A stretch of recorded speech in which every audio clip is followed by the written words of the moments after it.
hindi na yan magbabago. Nasabi mo na ba ito? O ikaw mismo nasabihan ito? Mayroon akong dalang ballpen.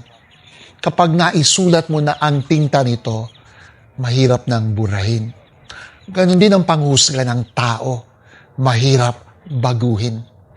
Pero hindi kay Kristo.